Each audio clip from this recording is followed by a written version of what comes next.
সুপ্রিয় দর্শক, শুভ সন্ধ্যা। মেহেরপুর প্রতিদিন সংবাদ বিশ্লেষণ অনুষ্ঠানে স্বাগত জানাচ্ছি আমি মাহবুব চান্দু।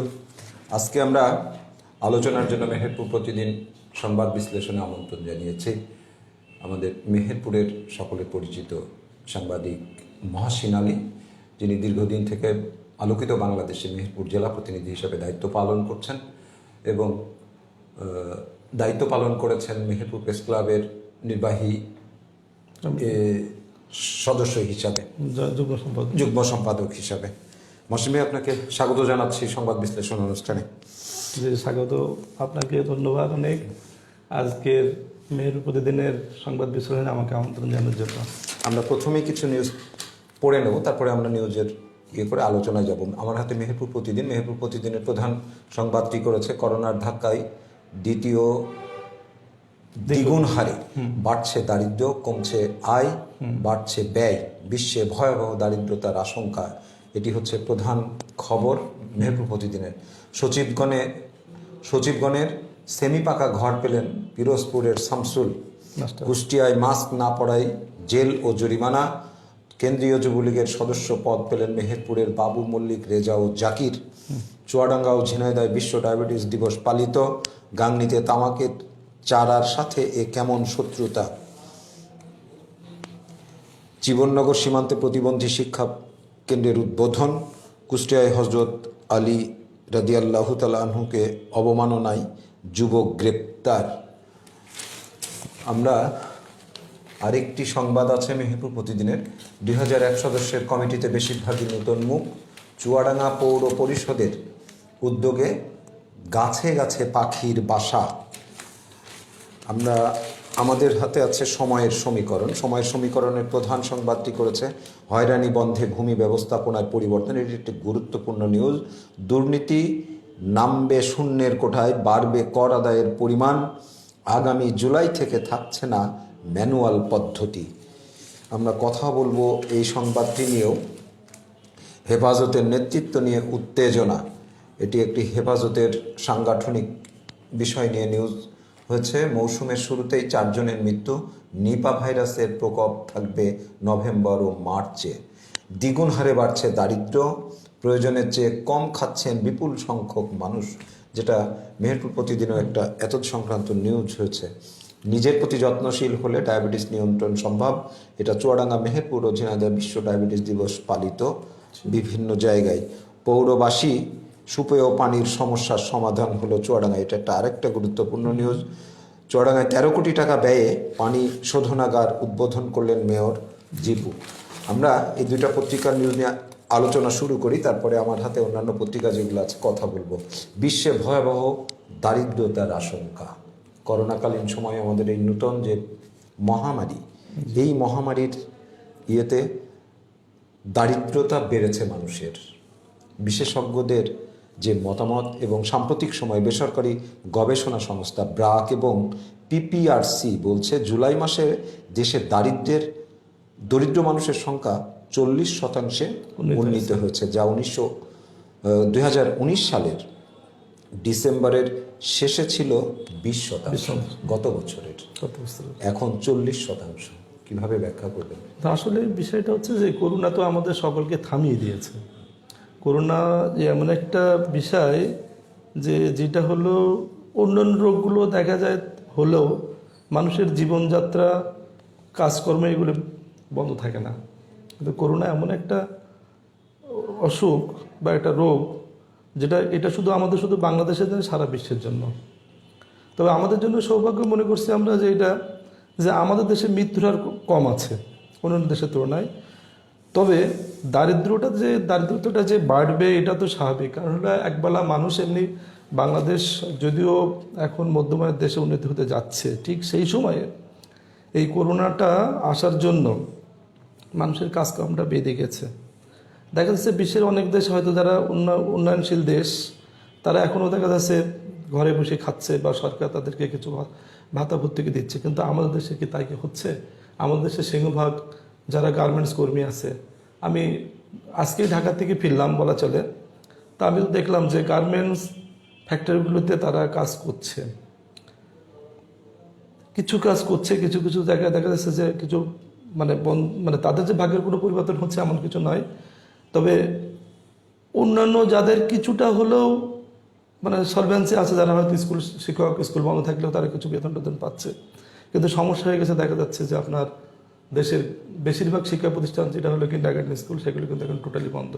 তাহলে এখন আপনি চিন্তা ভাবনা করেন যে কমপক্ষে 10 লাখ শিক্ষক এই যারা আপনার কিন্ডারগার্টেন স্কুলের সাথে জড়িত আছে, তারা কিন্তু প্রায় অভুক্ত বলতে গেলে চলে। কারণ প্রত্যেকটা পরিবারে অন্তত 5-7 জন করে লোক, 7-8 জন করে লোক তাদের মুখের দিকে তাকিয়ে আছে। তাই সেই হিসাবে যারা একটু শিক্ষক হিসাবে যারা একটু সাদা জামা গায়ে দিয়ে থাকতো, একটু ভালো লাগতো আর কি, তাদের তো সেইভাবে চলছে না।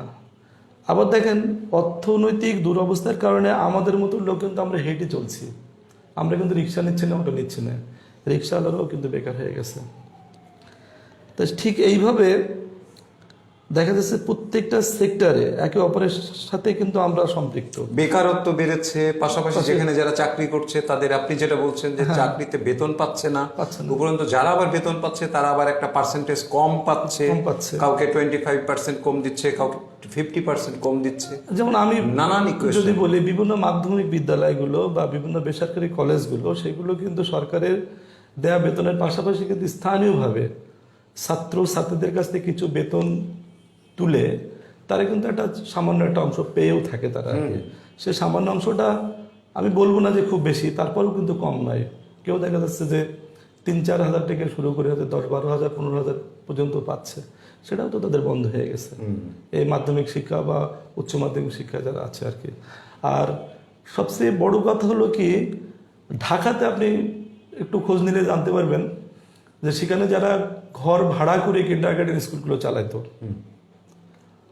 বা বিভিন্ন প্রতিষ্ঠান বেসরকারিভাবে চালাইতো, তাদের এখন প্রতিষ্ঠানের স্টুডেন্ট নাই, তাদের হলো বেতন নাই, যে কারণে অনেকে এই তাদের এই প্রতিষ্ঠানগুলো তারা কিন্তু বিক্রি করার জন্য কাগজে বিজ্ঞাপনও পর্যন্ত দিচ্ছে। প্রতিষ্ঠানের ঠিকানায় এখন থাকছে না, ঠিকানায় থাকছে না। তা আপনি কিভাবে দেখবেন বা কিভাবে বলবেন যে আমরা ভালো আছি? আর একটা কথা হলো যে যদি বিভিন্ন প্রতিষ্ঠান যদি না চলে, আমাদের যদি ইনকামের গতি যদি কমে যায়, তার দারিদ্র তো বাড়বে, এটা তো স্বাভাবিক কথা।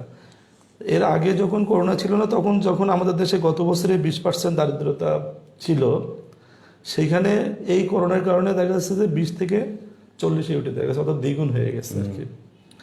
তা এটা আসলে আমাদের এই যে ব্যয়, মানে আয় কিন্তু কমেছে কিন্তু ব্যয় কিন্তু আবার ঠিকই থাকতেছে।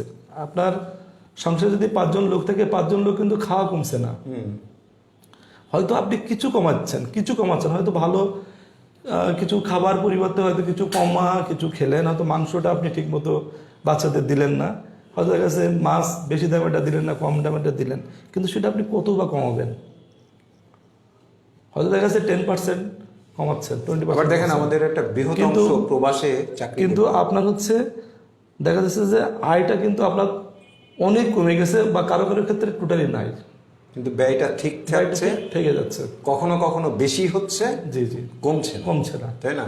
আবার যে আমাদের বিদেশি যারা ছিল যেসব লোক, তারা কিন্তু একটা আমাদের দেশে একটা অনেক জায়গায় চাকরি হারিয়েছে, হ্যাঁ অনেক জায়গায় চাকরি হারিয়েছে, এখনো অনেক দেশ তাদেরকে ডাকছে না, নিচ্ছে না, বা আদৌ নেবে কিনা, কিন্তু এই ছেলেগুলো তো বেকার। তো বেকারত্ব তো দিন দিন যখন বাড়ছে, তাতে করে দারিদ্রতা বাড়ছে, আমাদের আয়ও কমে যাচ্ছে, আমাদের ব্যয় ঠিকই থাকছে। সমস্যা আমাদের সেই অর্থনীতির ভাষায় একটা উন্নয়নশীল দেশ, সেক্ষেত্রে বিশেষ করে আমাদের মতো দেশে কাজ না করলে ধরেন হলো তো আপনার বলা যাবে না যে আমাদের সংসারের চাকাটা চলবে।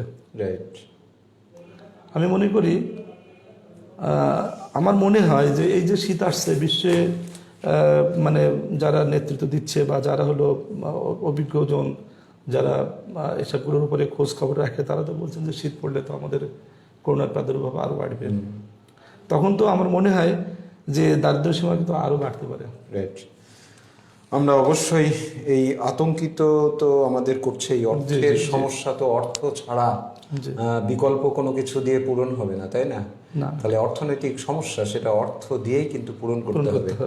আমরা অবশ্যই সাধারণ মানুষ সহ আমাদের যে আতঙ্ক, সেই আতঙ্ক থেকে আমাদের অবশ্যই পরিত্রাণ পেতে হবে এবং আমাদের সরকার রাষ্ট্র সে ব্যাপারে আসলে নজর দিবেন। অবশ্যই আমরা সেটাই আশা করি। সচিবগণের সেমি পাকা ঘর পেলেন পিরোজপুরের শামসুল। আপনি জানেন গতকালকে ঘটনাটি ঘটেছে। জনহিতকর কাজ আগিয়ে আসার জন্য মাননীয় প্রধানমন্ত্রী ইতিমধ্যেই তাগাদা দিয়েছেন। সেই তাগাদার অংশ হিসেবেই কিন্তু মূলত গতকালকে এই শামসুল পিরোজপুরের ঘটনা। ইনি একটি সেমি পাকা ঘর পেয়েছেন এবং এখানে গতকালকে আমি বিষয়টা নিয়ে কম বেশি আলোচনা করেছি। আজকে সেটা পত্রিকায় এসেছে, গতকাল অনলাইনেও ছিল। আমি একটু বলি, মানে সবচেয়ে বড় কথা হলো যে শামসুল আলম সাহেব কিন্তু আমার খুব প্রিয়জন। আচ্ছা, তার মানে আমি যখন ছোট মানুষ, আমি যখন চাকরিতে যাদুখালী হাই স্কুলে যাই, উনি কিন্তু তার কয়েক বছরের মধ্যে রিটায়ারমেন্ট হয়েছেন এবং বলা চলে যে আমার বিয়ের ঘটকও কিন্তু উনি। আচ্ছা, ঠিক আছে। তাই লোকটা মাঝে মধ্যে মেহেরপুরে যখন উনি একটু সুস্থ ছিলেন তখন কিন্তু আসলে মেহেরপুরে আমার সাথে দেখাও হতো। ওনার 2-3 জন ছেলে, ওনার ছেলে মনে হয় 6-7 জন, তার মধ্যে 2-3 জন ছেলে কিন্তু আমার অলরেডি ছাত্র ছিল তারা। তো আমার সৌভাগ্য হয়েছিল যে ঘরটা পেয়েছে। আমি কালকের যখন ঢাকাতে বসে আমি অনলাইনে দেখলাম, আমি কিন্তু খুবই খুশি হলাম যে এরকম ধরনের একটা লোক অনেক আগে উনি মানে রিটায়ারমেন্টে গেছেন আর কি।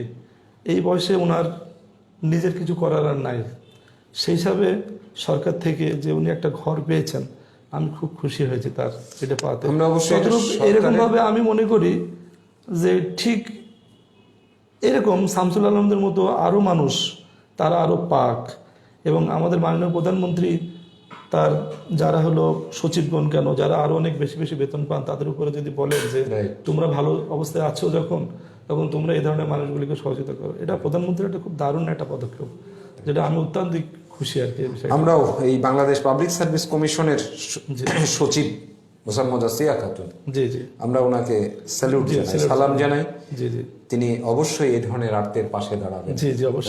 ওনাকে দেখে আমরা সমাজে যারা অন্তত বিত্তবান, যাদের সামর্থ্য আছে, তাদেরকেও আমরা তাগাদা দিচ্ছি যে আপনারা অন্তত এগিয়ে আসেন। অনেকেই তো আসলে এই ধরনের কথা বলতেও পারেন না, তাই না? মানে অনেকে যারা হাত পাতে তারা একটা শ্রেণী, কিন্তু হাত পাততে পারেন না কোথাও, না খেয়ে থাকলেও কিন্তু ওনাদের পাশে দাঁড়ানো উচিত।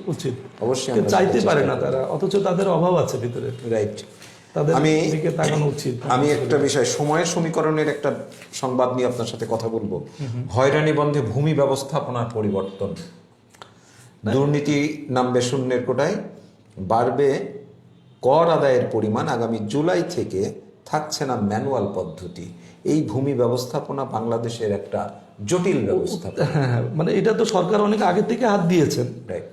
তো যেমন আমরা দেখেছি এর আগে জমিকার কিছুই না, দাগ নম্বর কাগজপত্র হাতে করে নিয়ে গেলে জমি রেজিস্ট্রি হয়ে যেত। দেখা যাচ্ছে যে আমার জমি আপনি বিক্রি করে দিলেন, কিংবা দেখা যাচ্ছে জমি আপনার জমির সাথে আমার জমির মামলা আছে, বিক্রি হয়ে গেল।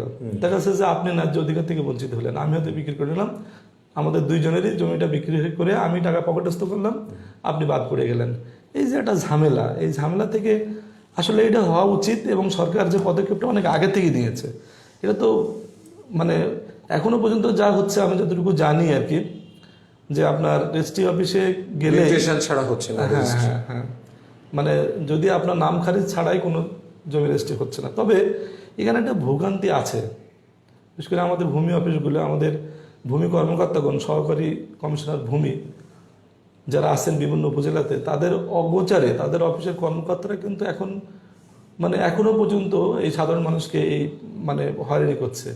সরকার যে উদ্যোগটা নিয়েছে, উদ্যোগটাকে আপনি সকলেই আমরা স্বাগত জানাই, কিন্তু আমি এখানে একটা জিনিস আমি সরকারকে বলবো যে এই যে কর্মচারীরা যারা আছে, যারা মানুষকে এখনো পর্যন্ত হয়রানি করছে। যেমন দেখেন, আমার সিনিয়র একজন, তিনি আমাকে বলছেন যে আপনি তো সাংবাদিক, চলেন না আমার কাজটা একটু করে দেন। এই কথাটা শুনতে গেলে খুব খারাপ লাগে যে আমি সাংবাদিক গেলে এটা হবে, আরেকজন সে যাচ্ছে সে হবে না কেন, সাধারণ নাগরিক গেলে হচ্ছে না কেন এইটি। তা আমি অবশ্য সেখানে বললাম, দেখেন আপনি আমাকে বলছেন আমি যাব না, আমি শুধু ফোন করে দেবো একটা, যে আমি বলতেছি যে আমার ওটা আত্মীয় হয়, আপনি এটা করে দিন। সে নিশ্চয়ই সাংবাদিক শুনে হয়তো সে কিছুটা হলেও সাহায্য করবে, কিন্তু সাংবাদিক শুনে সাহায্য করতে হবে কেন? আমি যেমন দেশের একজন নাগরিক, তিনি জমির মালিক, তিনি কি দেশের কেউ নন? তা আমি অবশ্যই সরকারকে ধন্যবাদ জানাই যে আগামী জুলাই থেকে যদি ম্যানুয়াল পদ্ধতিটা বাদ হয়ে যায় তো অনেক ভোগান্তি থেকে আমরা রক্ষা পাবো। আমরা যারা আমাদের জমি জায়গা যারা কেনাবেচা করছি তাদের অনেকে দেখা যায় যে জমি কিনেছে দীর্ঘদিন কিন্তু জমির দখল পাচ্ছে না। এই যে কত বড় ঝামেলা, লক্ষ লক্ষ কোটি কোটি টাকা মানে আপনার জমি কেনার জন্য ব্যয় করলেন, অথচ জমির আপনি দখল পাচ্ছেন না। তবে আমার কাছে একটা আইন খুব বিচিত্র লাগে, সেটা হলো ভূমি আইনের দখলীয় সত্ত্ব।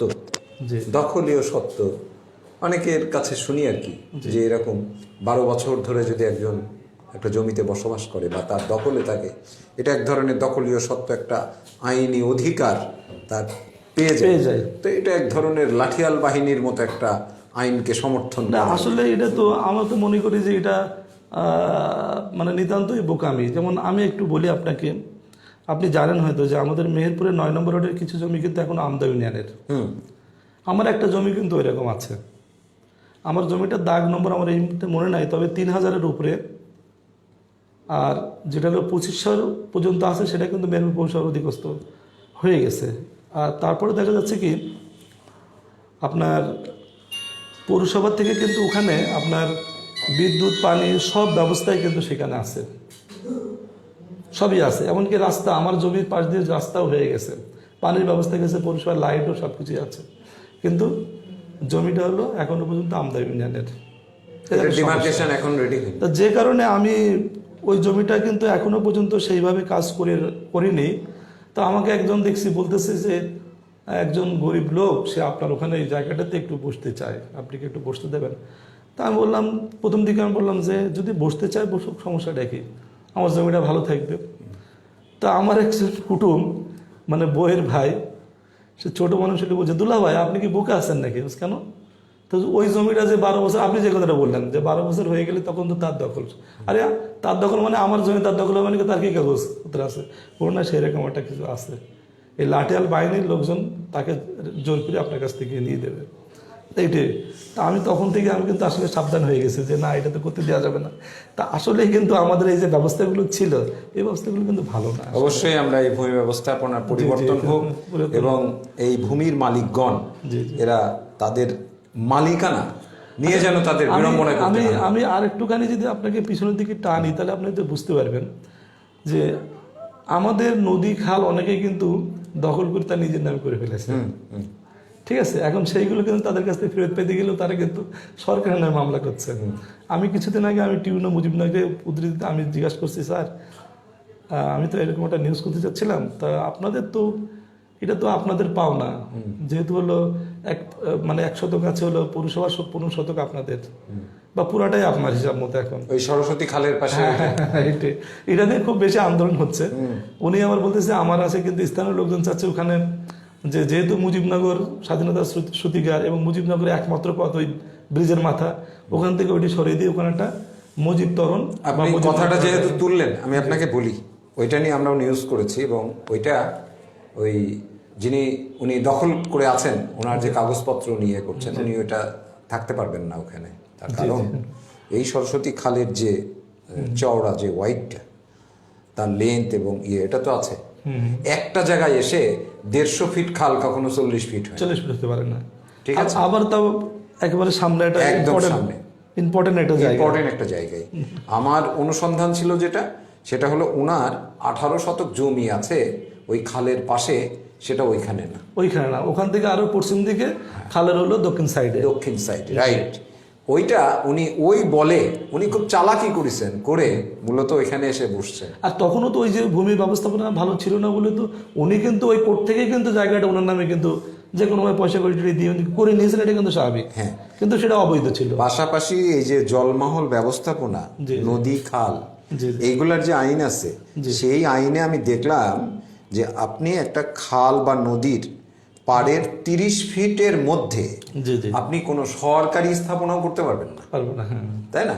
তাহলে আপনি যদি সেটা না পারেন, তাহলে কেন আপনি আমার ওই 150 ফিট খাল, ওখানে 40 ফিট আছে মাত্র, আর বাকিটা পাবলিকের একজনের মালিকানায়, এটা যেতে পারে না। আমরা এই সরস্বতী খাল নিয়ে অবশ্যই আশা করব যে এর একটা সুরক্ষা সুরাহা কিন্তু হতে হবে না? খুব দৃষ্টিকটু, কিন্তু ওটা দেখতেও কেমন লাগে, আসলে আসলে দেখতেও কেমন লাগে। তো ওখানে সরকারের পাশাপাশি মানে রিসেন্টলি যে মামলাটা উনি করেছিলেন সরকারের বিরুদ্ধে, মানে আমাদের ডিসি মহোদয়, এডিসি মহোদয় বা হচ্ছে আমাদের উপজেলা প্রশাসনিক কর্মকর্তা সহ 6 জনের বিরুদ্ধে মামলা করেছেন, এই কেসটাতে কিন্তু উনি হেরে গেছেন এবং স্থানীয় জনগণ কিন্তু চাচ্ছেন যে ওখান থেকে উঠে যাওয়া জরুরি এবং সেখানে একটা মুজিব তরণ একটা হোক সেখানে আর কি। না, সেখানে যেটাই হোক, সেটা গভর্নমেন্টের জমি বা খালের জমি, সেটা ছাড়তে হবে এবং খালটা সুন্দর হোক, না হলে দখলীয় ভাবে আরেকজন উৎসাহিত হবে, তাহলে এভাবে তো দখল করা যায়। অবশ্যই আমি এখানে আর একটু কথা আপনাদের বলি, যদিও আমার মনে হয় বলাটা কেমন হবে। আমাদের কোনো জায়গায় যেমন মনে করেন পৌরসভার কিছু জায়গা কিন্তু ইতিমধ্যে কিন্তু একরকম বেদখল হয়ে আছে। পৌরসভা এটা কবে তাদের ব্যবস্থাটা করবে, যদিও তারা গরিব মানুষ।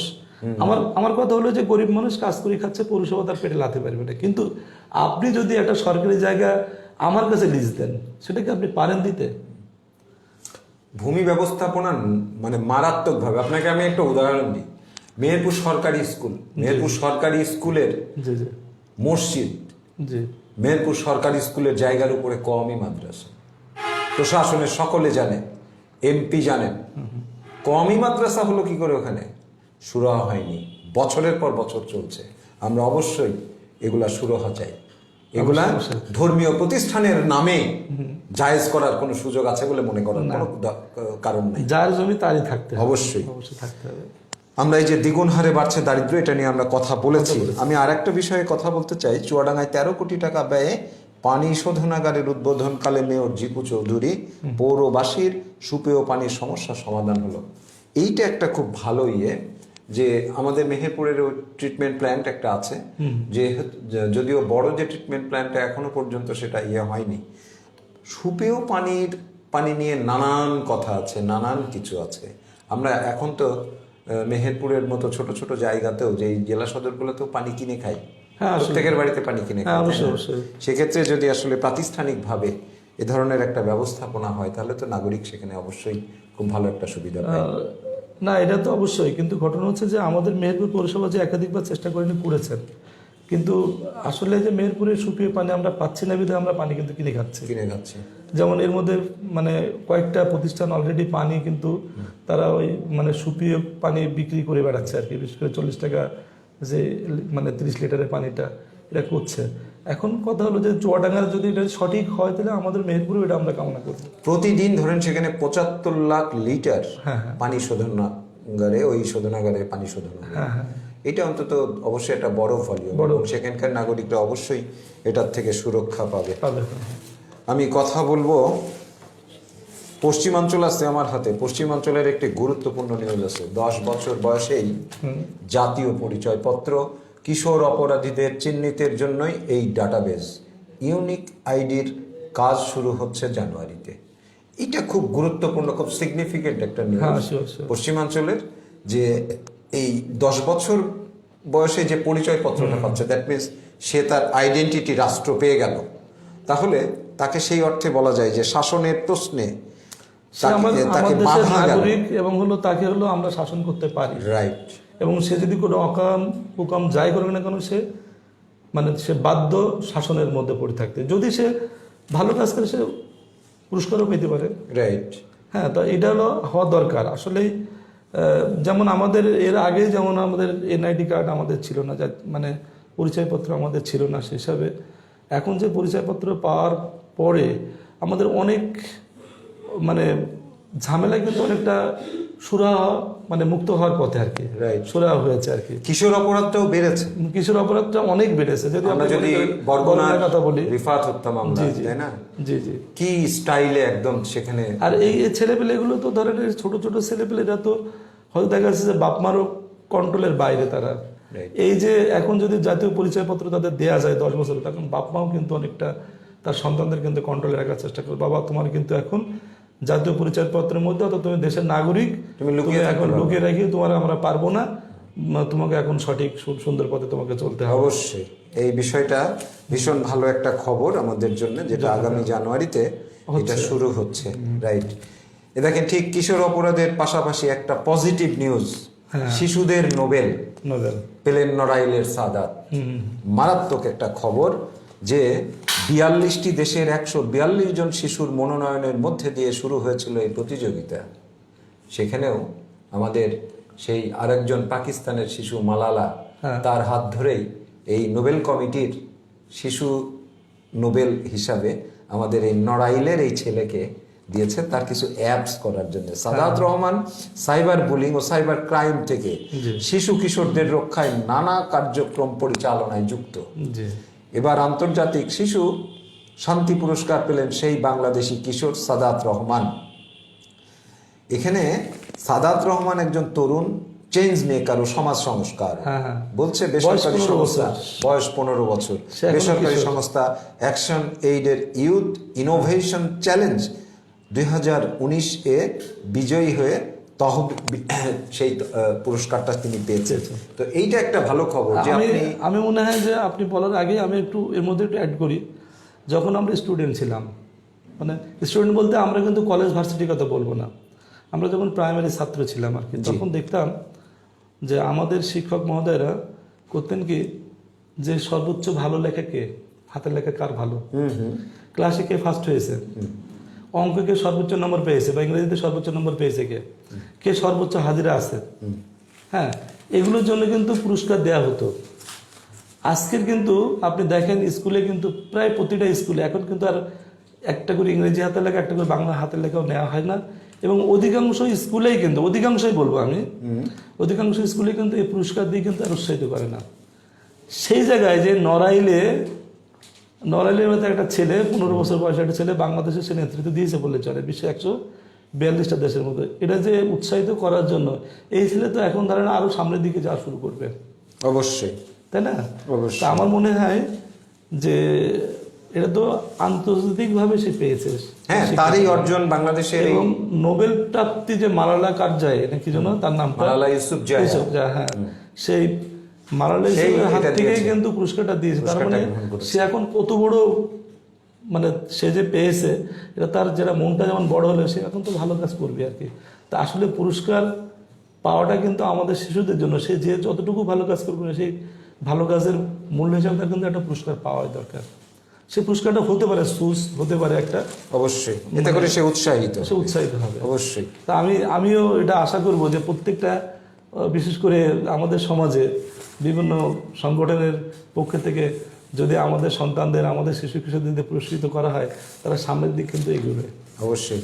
এবং এই সমস্ত পুরস্কার আমাদের সন্তানদের, আমাদের এই শিশুদের, বিশেষ করে যারা টিনেজ, তাদেরকে উৎসাহিত করবে যে 15 বছরের সাদাত যখন এই পুরস্কার পেতে পারে। 15 বছর শুধু সাদাত কেন, আমরা মালালার কথা ভাববো, মালালার কথাও ভাবি, সে তো একটা স্কুল মানে ছাত্রী। ইভেন তাই না, ভারতে উদ্ভূত একটা ছেলে মাত্র হলো 6 বছর বয়স, সে ওই কম্পিউটারের উপরে একটা, সে সারা বিশ্বের মধ্যে প্রথম হয়েছে আর কি। আমি গতকালকে আমি অনলাইনে দেখলাম, মাত্র 6 বছরের একটা ছেলে। চিন্তা মনে করেন, আমার হাতে মাথা ভাঙা আছে। মাথা ভাঙার প্রধান সংবাদটি করেছে চুয়াডাঙ্গার 4 পৌর নির্বাচনের 74 কেন্দ্রের চূড়ান্ত তালিকা প্রকাশ, শীঘ্রই চুয়াডাঙ্গা ও দর্শনা পৌর নির্বাচনের তফসিল। আপনি জানেন স্থানীয় নির্বাচন আমাদের ইতিমধ্যে গাংনী পৌরসভা নির্বাচনের হাওয়া বইছে এবং আমাদের বিভিন্ন মেয়াদে যারা মেয়াদ উত্তীর্ণ হতে যাচ্ছে, আমাদের অল্প সময়ের মধ্যে ইউনিয়ন পরিষদগুলো নির্বাচন। আমাদের এই যে বিভিন্ন ইউনিয়নে গ্রামগঞ্জে তো আমরা দেখছি যে নির্বাচনী ইমেজ কিন্তু বইছে ইতিমধ্যেই। মানে বিশেষ করে দেখা যাচ্ছে যে মানে নির্বাচনে যারা অংশগ্রহণ করতে ইচ্ছুক তারা অলরেডি কিন্তু জনসংযোগ, কিন্তু তারা গণসংযোগ তারা কিন্তু করে বেড়াচ্ছেন, দলীয় লোকজন নিয়ে বা পরিচিত লোকজন নিয়ে তারা কিন্তু মাঠে ময়দানে নামছেন আর কি। আমি দেখছি আর কি কয়েক জায়গায়, যেমন আমাদের বুড়িপোতা ইউনিয়নে কয়েকজন ঘুরছেন, আমাদের মানে যেটা হলো এখন নতুন করে যেটা আমরা বলবো আমজুবি ইউনিয়ন ভেঙে যেটা শ্যামপুর, ওই ইউনিয়নে কয়েকজন দেখলাম ঘুরছেন, আমাদের আমদা ইউনিয়নে কয়েকজন ঘুরছেন, আমাদের ইভেন আমাদের আমজুবি ইউনিয়ন বর্তমানে যেটা প্রথম পুরাতনটা আছে সেখানেও গণসংযোগ করছে অনেকে। আসলে নির্বাচনে হওয়াটা কিন্তু বলছে শুরু হয়েছে, যে বিভিন্ন চায়ের দোকানে টোকানে সমালোচনা হচ্ছে।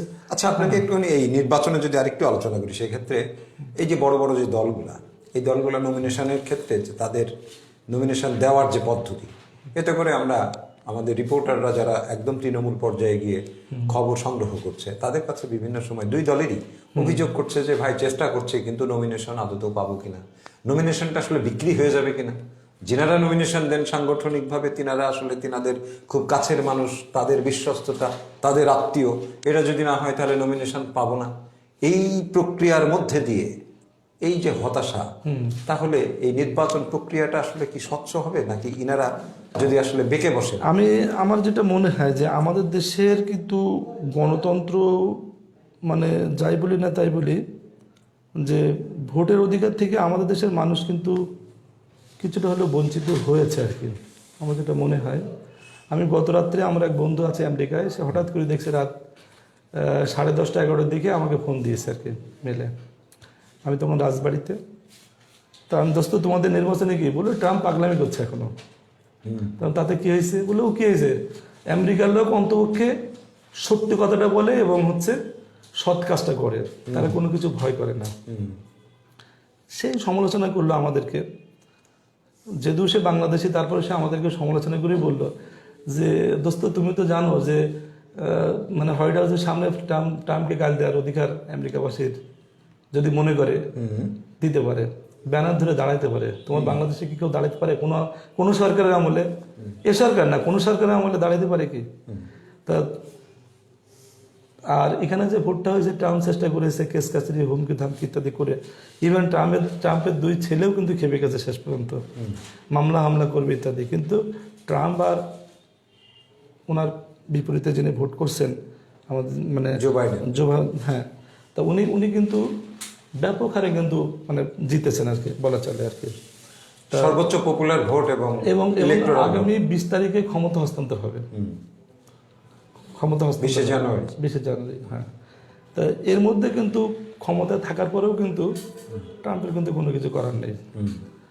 তো আসলে বিষয়টা হচ্ছে কি যে আমি একটা জিনিসই বলবো, শুধু ভোটের নমিনেশন পাওয়াটা শুধু না, আমারও তো একটা ভোট দেওয়ার অধিকার থাকতে পারে, আমি সেটা পাবো কিনা সেটাও কিন্তু আমাদের চাহিদা আছে আর কি। আমরা চাইবো, হ্যাঁ এমনি আসলে কি জানেন, প্রত্যেকটা দল, সেটা আপনি যাকে যে দলই বলেন না কেন, আপনার সেই যদি মনে করেন জামাতের কথাও যদি বলেন, তারাও কিন্তু যে আত্মীয়তাকরণ করে না তা কিন্তু নয়।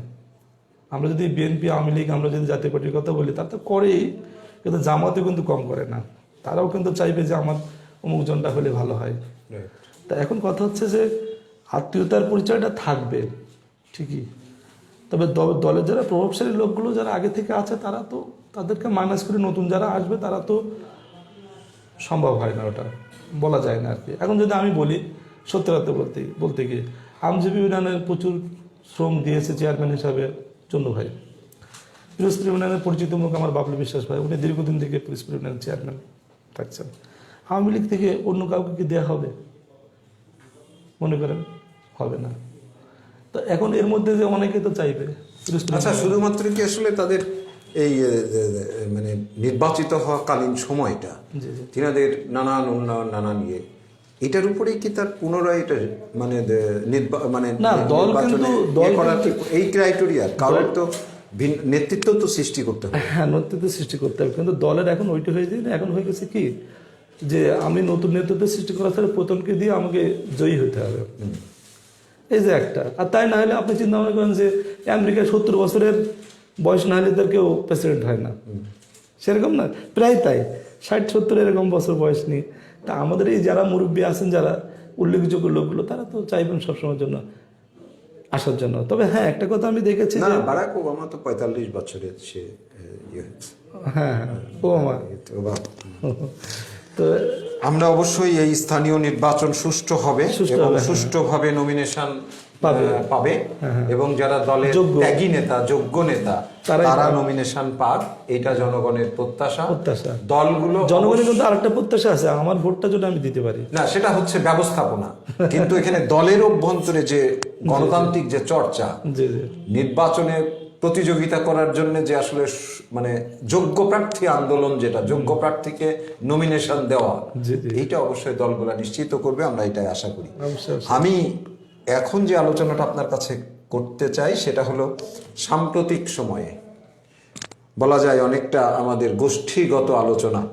সাম্প্রতিক সময়ে আমাদের মেহেরপুরের ডিবিসির সাংবাদিক এবং আবু আক্তার করণ এবং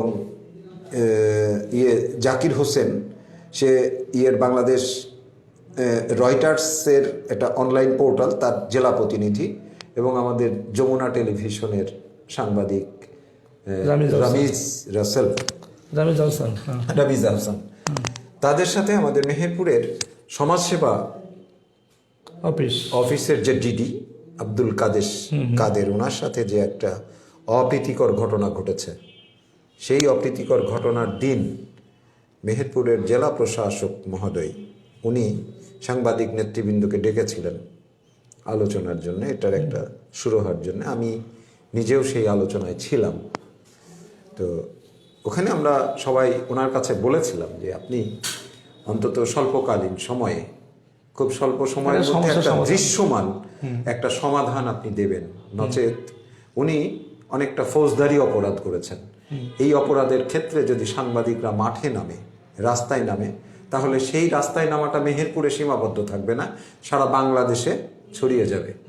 আজকে সেই আলোচনা শেষে 7ম দিন, কিন্তু এখনো পর্যন্ত দৃশ্যমান আব্দুল কাদেরের বিরুদ্ধে বা দোষীদের বিরুদ্ধে, দোষী যেই হোক, সেটা নিয়ে এখনো কোনো সুরাহা হয়নি। আমরা দৃশ্যমান কোনো পদক্ষেপ জেলা প্রশাসন থেকে এখনো পাইনি। আজকে যেটা হয়েছে যে আমাদের সিনিয়র সাংবাদিক রুহুল কুদ্দুস টিটু ভাইকে আহ্বায়ক করে সাংবাদিক সমাজের এই যে আন্দোলন, এইটা আগামীকাল থেকে তারা কর্মসূচি ঘোষণা করেছে। এই কর্মসূচির মধ্যে আমি কর্মসূচিটা একটু পড়ে আপনার সাথে আমি আলোচনায় যাই। আগামীকাল থেকে এই কর্মসূচি সাংবাদিক সমাজের ব্যানারে 16ই নভেম্বর 2020 প্রতিবাদ সভা মেহেরপুর প্রেস ক্লাব থেকে মিলিত হয়ে জেলা প্রশাসক কার্যালয়ের সামনে পথসভা, সময় সকাল 10টা। 17ই নভেম্বর 2020 মৌন মিছিল মেহেরপুর প্রেস ক্লাব থেকে শুরু হয়ে জেলা প্রশাসন কার্যালয় পর্যন্ত, সময় সকাল 10টা। 18ই নভেম্বর 2020 কলম বিরতি মেহেরপুর প্রেস ক্লাবের সামনে, সময় সকাল 10টা এবং 11টায় গাংনী প্রেস ক্লাবের সামনে।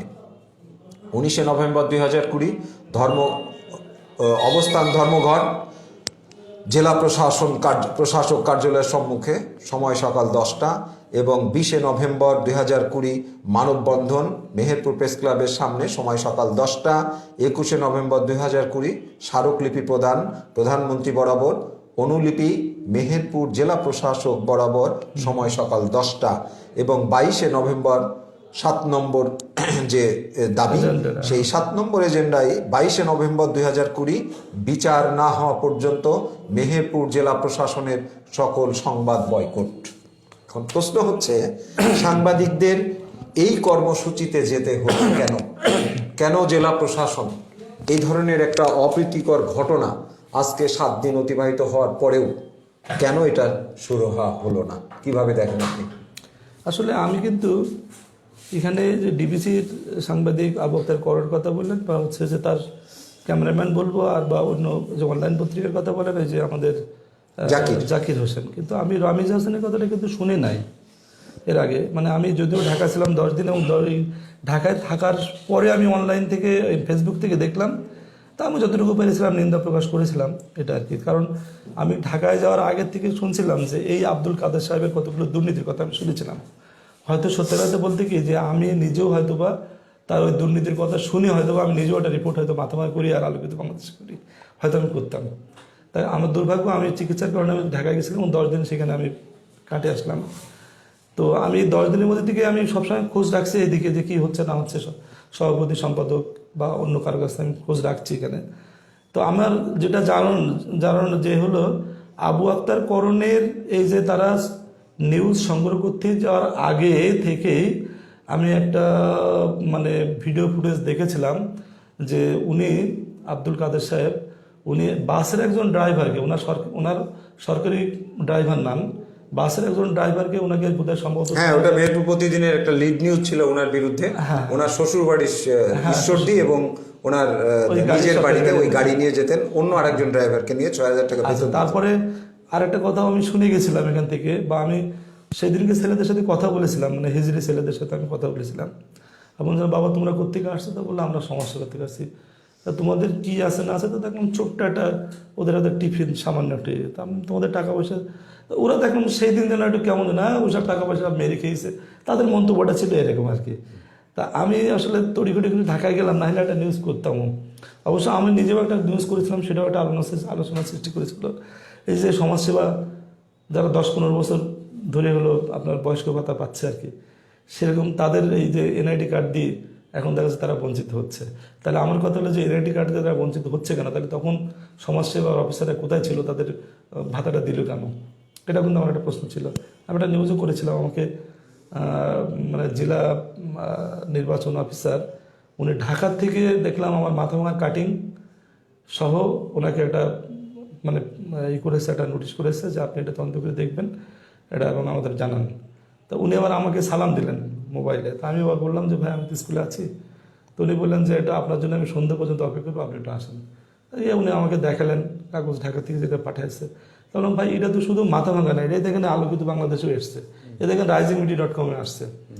এরপরে এই জিনিসটা কিন্তু আমাদের বিভিন্ন সাংবাদিকরা বলে যে কী হয়েছে একটু দেন, যে যেমন সম্বোধন করে পারে সবাইকে দেখলাম। তা আমার মনে হয় যে অনেকগুলো কাগজে কিন্তু নিউজটা এসছে। মহসিন ভাই, আপনাকে থামাবো একটু, আমি বলি ওনার দুর্নীতি আছে কি নাই সেটা অনুসন্ধানের ব্যাপার। আপনি একজন না, সংবাদকর্মী, আমি সেটা বলতেছি, কিন্তু তারপরে আমি একটুখানি বলবো, এই কারণেই বলবো যে এই লোকটাকে যার বিরুদ্ধে এতগুলো নিউজ হয়ে গেল বিভিন্ন পত্রিকায়, আমি যদি বলি যে মাথাভাঙা একটা জনপ্রিয় পত্রিকা এলাকার জন্য, risingmedia.com একটা ন্যাশনাল একটা ভালো মানের একটা অনলাইন, মেহেরপুর প্রতিদিন, আপনার হলো ঈদে 9 দিগান্ত, আপনার হচ্ছে ইভেন হলো আমাদের রামিজ আহসান, সে কিন্তু তার যমুনাতে কিন্তু সুন্দর একটা নিউজ করেছিল, হোটেল মানে প্যাকেজ করেছিল, এবং সেটা সারা দিনই কিন্তু দেখাইছে সেটা।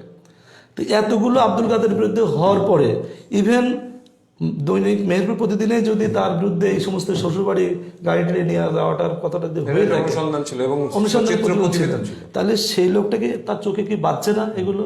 তারপরে আমাদের এক সাংবাদিক বন্ধু আছে, তাকে ধরে বাধা মারা এসবগুলো সে সাহস পায় কোথা থেকে? আমার প্রশ্ন হলো এইটি, যে সাহস পায় কোথেকে? প্রথম কথা এটি। 2 নম্বর কথা হলো প্রশাসন এরা বুঝতে পারে আর কি যে এই লোকটা কতটুকু অপরাধ করেছে। একজন সাংবাদিককে ধরছে, মারছে, ইত্যাদিতে অনেক কিছু আর কি করছে। তো এটা যে আমাদের সাংবাদিকরা তার অফিস উড়ায়নি, এটাই সৌভাগ্য। বরং মেহেরপুরের যিনি অভিভাবক আমাদের জেলা প্রশাসক মহোদয়কে অভিযোগ দিয়েছেন, তিনি 3 সদস্যের একটা কমিটিও করেছেন। তো এই জিনিসটা তদন্ত করতে কদিন লাগে? থানাতে, সদর থানাতেও একটা অভিযোগ দিয়েছে। তাহলে আমি বলবো তাহলে আব্দুল কাদের একটা খুঁটির জোর আছে। আচ্ছা, আমার কাছে এটা মনে হয়, বুঝছেন, যে আমরা যে সমস্ত এই ধরনের অনুসন্ধানী রিপোর্টগুলো করি তাতে কতটুকু আসলে সেটার বিপরীতে সংশ্লিষ্ট বিভাগ ব্যবস্থা নিচ্ছে। আপনাকে যদি আমি বলি, শিক্ষা খাতের যে দুর্নীতি, আপনিও জানেন প্রচুর দুর্নীতি আছে। এই যে আমাদের বসিবাড়ি স্কুলের হেডমাস্টার, তার দুর্নীতির শেষ নিয়ে আমরা সিরিজ নিউজ করেছি, আমি জানি সেটা। তাহলে এবং সেখানে যে সাপারার, সেটা কিন্তু আমার আপন আত্মীয় কিন্তু। আচ্ছা, তাহলে আপনি বলেন যে কি পদক্ষেপ নেওয়া হয়েছে? সে একজন মার্ডার কেসের আসামি অলসো। আমার মেহেরপুর সরকারি স্কুলের সিদ্দিক মাস্টার, ধর্মশিক্ষা শিক্ষক, তিনাকে নিয়ে আমরা রিপোর্ট করেছি। তিনার তথ্য গোপন করে মেহেরপুরে চাকরি করছেন, তিনার স্ত্রী তথ্য গোপন করে মেহেরপুরে চাকরি করছেন। এই বিভাগ কি দায়িত্ব, মানে কতটুকু তার বিরুদ্ধে ইনিশিয়েট নিয়েছে? আমার জেলা প্রশাসন এই বিষয়গুলো জানার পরেও কোনো পদক্ষেপ নেননি।